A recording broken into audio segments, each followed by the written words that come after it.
Murder Drones just took the craziest turn. In a single episode, so much has been explained and so much just went up in the air.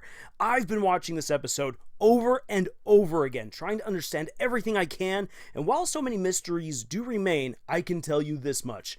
This episode was freaking amazing! The story, though, is pretty simple in its plot.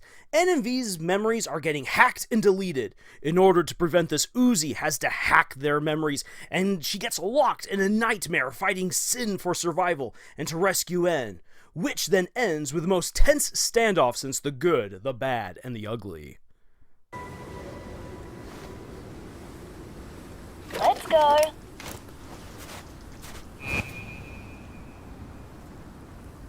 But while this episode's plot is straightforward, the truth is that everything we just saw in N and V's memories is suspect. We might not have gotten the whole truth or even the truth to begin with. Sin was messing around with all of their memories, and the Gala massacre definitely played out differently in reality than what we witnessed. And we're left wondering if N and V were actually killed and brought back, or if that was just an alteration made by Sin. Not to mention, the absolute solver just got weirder. I'm really going to need to now revisit my previous theory video on the subject. And more ammunition for the Murder Drones shipping war keeps getting unloaded. The one thing I do know is this: N is slowly gathering his own harem. I'm helping, you cute, weird butler.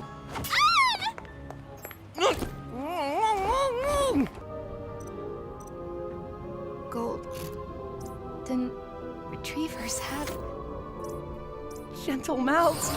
Don't give me those eyes. Giggle. I am so naughty. Cute. With so much going on, I'm not going to address everything in great depth that we got to see in this episode.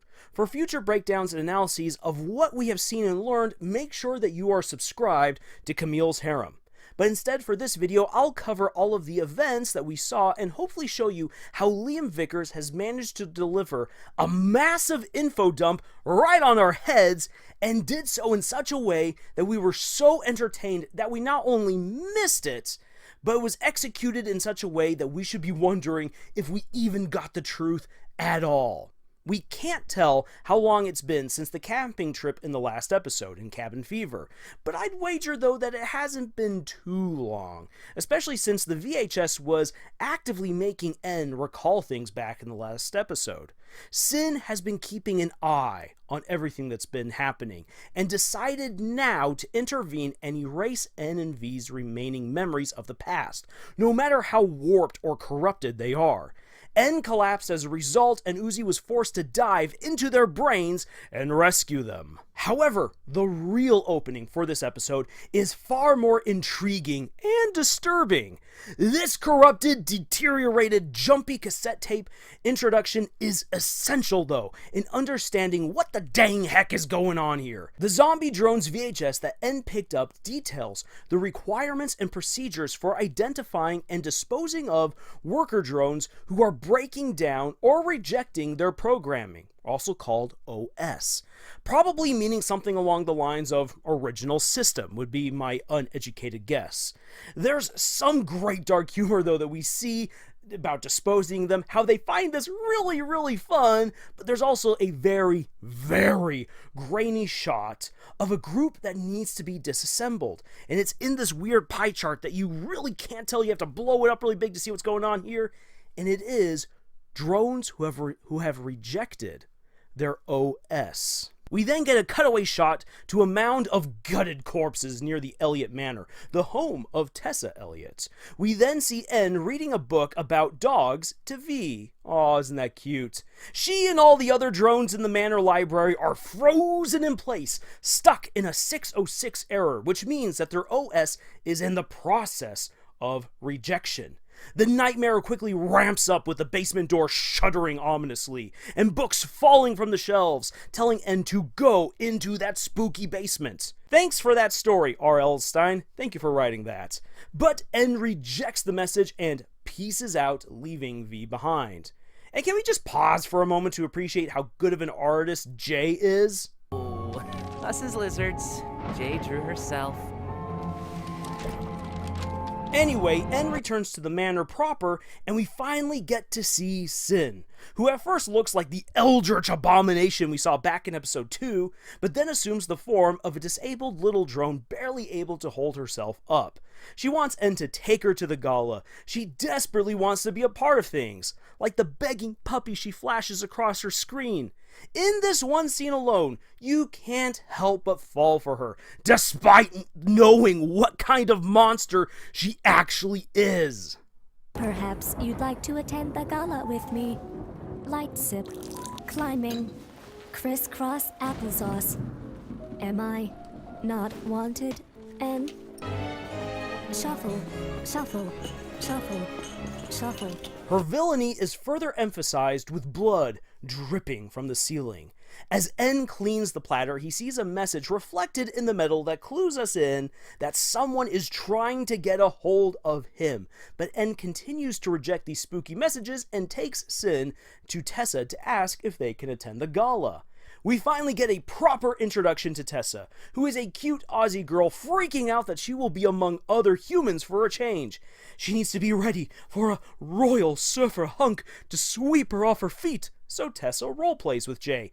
And not in that way! No, get your head out of the gutter. N arrives with Sin and Tessa and she gushes all over seeing N. She's taken to this particular cute little drone of all the others that she has around her. But she is less than pleased to see Sin, who was supposed to remain locked up. Tessa's parents freak out over seeing Sin, who they refer to as this Antichrist, and say that all of Tessa's broken down drones will be destroyed for good the next day, which prompts this eerie message from Sin. They are not broken. We can no longer be thrown out. N intervenes and takes the blame for Sin's outburst, which gets him thrown as a sacrifice to the crows outside. Tessa, Jay, and Sin are also locked away, but not that it really matters to Sin. She's already determined now to see her evil plans through. She's going to slaughter the humans who treat her as just another machine, as garbage. Tessa manages to escape and give chase by convincing Jay that N is about to join a union and wants benefits. Jay flies into a rage and busts them both out. So apparently Jay's always been a company flunky. Go figure. Meanwhile, N is chained to a tree and about to get picked apart by these crows. He finally pays attention to the last creepy message left to him back in the dining hall and calls out for ID Dark X Wolf 17. This summons Uzi in the most fantastically creepy way imaginable, and she not only enters his memories but kills one of the crows, hacking it and taking over its corpse. However, things do go a little bit slow for them at first. This is the older N we're talking about right here. He doesn't know who Uzi is at all. For him, this is all just a horrifying horror story coming to life in the worst, weirdest ways possible. And what I love is that as he's freaking out here, not really understanding what's going on, Uzi takes the opportunity to lie and pretend that she's not only some ghost witch, but that she's also tall. Classic Uzi. However, Uzi's moment of glee is interrupted by Khan, who is just so happy that his little girl has friends over for a sleepover. Okay. You've just never had friends over before. Not a sleepover! When Uzi returns, she and N are back in the library, where he needs to confront whatever's in the basement behind the repression door. Unfortunately, the library has been turned into a scene of intense death and transformation. All of the drones, aside from V, have been brutally murdered and forced to become these proto-versions of the future disassembly drones. Uzi convinces N to move V aside and try to open the basement. It's still locked, and the key is with J. And that is when V is awakened, possessed by sin, and sicked on the friends to prevent them from getting into the basement. Meanwhile, Tessa and Jay are on a quest. How do you reckon we murder as a robo-child, Jay? They arm themselves just in time to meet N and Uzi, who are running from Eldritch V. Mark how V has the same form of Eldritch Uzi from the previous episode. V's sudden fear and violence back now in Cabin Fever make a whole lot more sense if any of this is accurate. And as another aside, I love how Uzi is gloating over how she killed Jay in the past, but in Jay's future. This bird's from the future. I'd kill you. Again, just classic Uzi. But Eldritch V is more than enough for the heroes, even with Tessa and Jay wielding a sword and a gun. And now Tessa's impressive large sword also makes sense too. A lot of things are coming together. Though N reaches the basement, he's caught between Eldritch V and Sin, locked away in the basement and ready to pounce should he enter. Uzi's crow gets killed, but since Uzi is in the game now, she hacks Sin and takes over the little drone's body. Down in the basement, everything takes another zany turn, and we see that Sin has been brutally experimenting on and transforming her fellow worker drones into all kinds of monsters. She has these demonic scribblings everywhere. One drone is in a glass coffin. A version of V has been just torn apart, and another N was beheaded and fed his own oil. Sin, why do you have to be so disturbing? Especially for one who's so cute. Well-timed giggle. Tessa and Jay try to stop the gala butchery, but no amount of cool gun holding and no barrage of dishes is going to stop Sin from possessing all the drones in the hall and transforming them and slaughtering all of the humans other than Tessa who are at that gala. As the screams of murdered humans reverberate down into the cellar, an unwanted guest crashes the sleepover. Doll has returned to steal the bug that Uzi retrieved on the camping trip. Uzi logs out to confront Doll, allowing Sin to regain control of the nightmare. As Sin returns, she moves to fully lobotomize N. However, her spooky snake crab claws cannot handle the delicate scalpel, so she calls down V to assist her.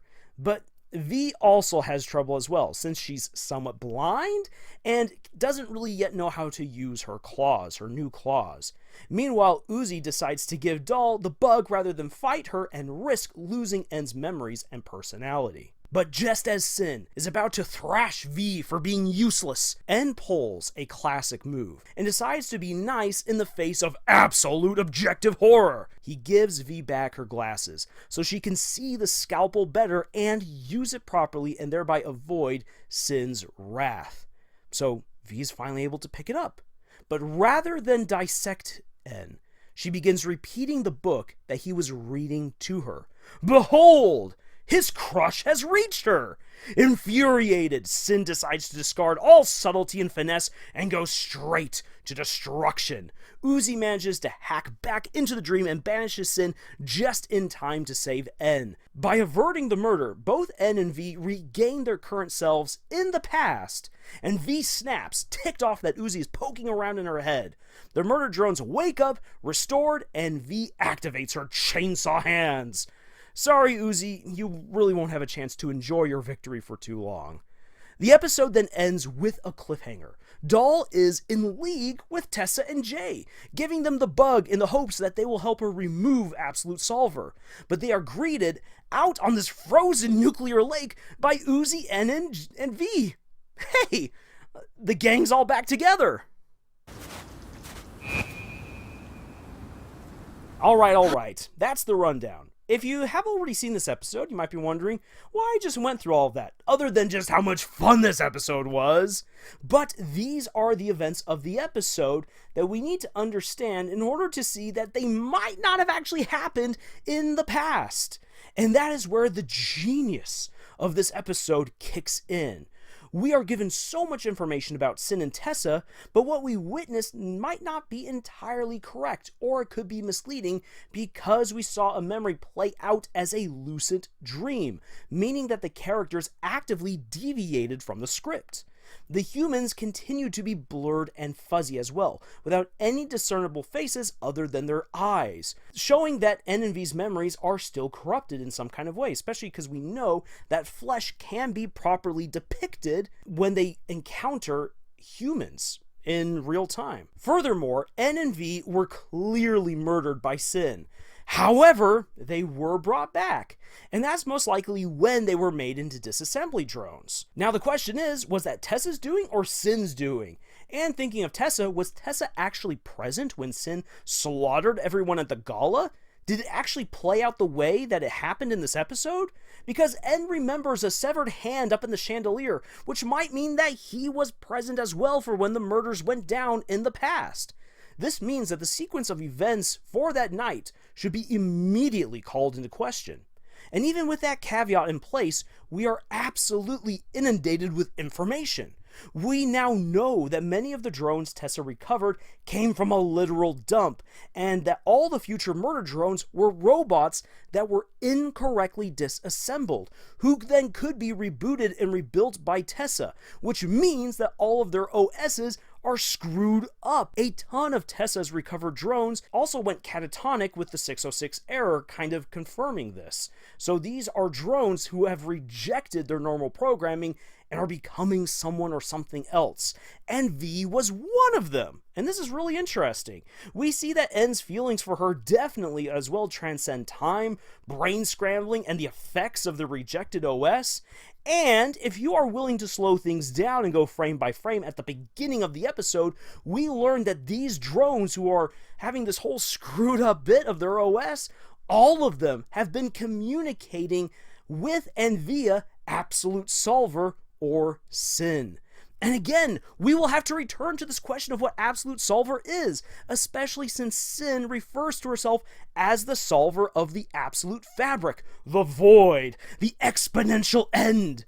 We might think that this is simply a worker drone who belongs to the 0.7% of all drones who completely reject their OS and take on a completely new identity and purpose. However, there is a lot of demonic and occult stuff that's hanging up in Tessa's room. Looks like she was doing some shady things with human corpses as well when rebuilding and reviving the worker drones. And by one way or another, this occult stuff has influenced Sin and given the small cute drone an absolute god complex and powers to boot. How? Who knows? This is still a huge mystery for us to dive into. And if you want me to delve deeper into this mystery, since we now have more information and we can build a bigger theory, a more concrete theory, let me know and I'll get on that. And speaking of Tessa, we learned so much about this energetic gal as well. She is full of life and spunk, but is terrified of her parents. She is strong, but apparently has either a malady or an injury that has been affecting her. She is a very intelligent girl, knowing a lot more about robots than her family, and knowing a lot of stuff about the occult as well. And she's still sporting that massive bow from her childhood. Some things I guess just never go out of style. Tessa was once a caring girl, but the mass murder of her family and the other humans seems to have made her into a far colder, more calculating adult in the present. And maybe most importantly from this episode, we've learned that N has always been this sweet, good boy goober. That friendliness was not just some flaw in his programming, but his base personality. That same goodness has had far-reaching consequences, allowing him to make a crucial friendship with Uzi and reach out to V in a very meaningful way at a most crucial moments. This is not just meant to fuel the shipping war, no, but to show how complicated things are getting and how N is far more central to unraveling this mystery that we might not be ready to accept. Sin cuddled up to N, and though she killed him, she also has this weird obsession with him. I don't know where these observations about Uzi, V, Tessa, J, and Sin, all revolving around N, where this is going to lead us, but I firmly believe that this is a key to understanding how the season will be resolved and what will ultimately happen to Sin. You just don't make an episode like this that's so rooted in these relationships and then do nothing with them. Ultimately, we are left with a lot of lingering questions and mysteries that have yet to be resolved as a consequence of this episode. For instance, how has Sin been able to communicate with all these other drones? She needs them to agree to let her in, and then Absolute Solver takes over, yes, but how was that connection even possible in the first place? And still, what is Absolute Solver? A program? A person? A problem to be solved? And when we slow down Sin's screen, we only get tantalizing hints, but nothing quite definitive just yet. And what happened to Tessa? What really made her who she is? There's a whole lot more backstory that we're missing. And how were N, V, and J made into disassembly drones? What is under the base at Camp 98.7? And what does the little bug have to do with all of this? Why is Doll working with Tessa and Jay? What's made her trust them to even think that this would be a good alliance? Why was Sin so hell-bent on erasing N's memories? And to that point as well, was something in his memories that allowed Uzi to realize that they needed to go back to the camp in order to figure things out? And what role, if any, does the occult play in the creation of the disassembly drones? The season has passed its halfway point now, with a lot still to cover. Anything could happen, but the long-awaited confrontation with Tessa is set to go down now. However, it will not play out the way I think a lot of people expected. For one, this episode was designed to endear both Tessa and Sin to the audience. And based on what I saw in the comments and on social media, it's worked! Even though I know Sin is absolutely the worst, I just can't help but find her so dang cute and adorable. Seems Jay forgot to let me out of my basement timeout again. That dress! You hold that gun less cool this instant, Missy! Tessa, remember, you didn't have to. Annoyed expression. Sheepish nod. The flesh demands invitation. What Liam has accomplished in this episode is to further endear his characters to the audience and keep the tension and stakes high as we wait for the next chapter. We have been given some answers, but not enough to puzzle out what the rest of the series is doing or where it's going, which is way harder to pull off than you might think. And like I said at the beginning, we were given a massive info dump. And yet, we have to question just how much of what we've seen is real or reliable. This was one of the bloodiest info dumps I have ever seen at any rate, and done in such an engaging way that you probably missed out on so much that was fed to you on your first watch.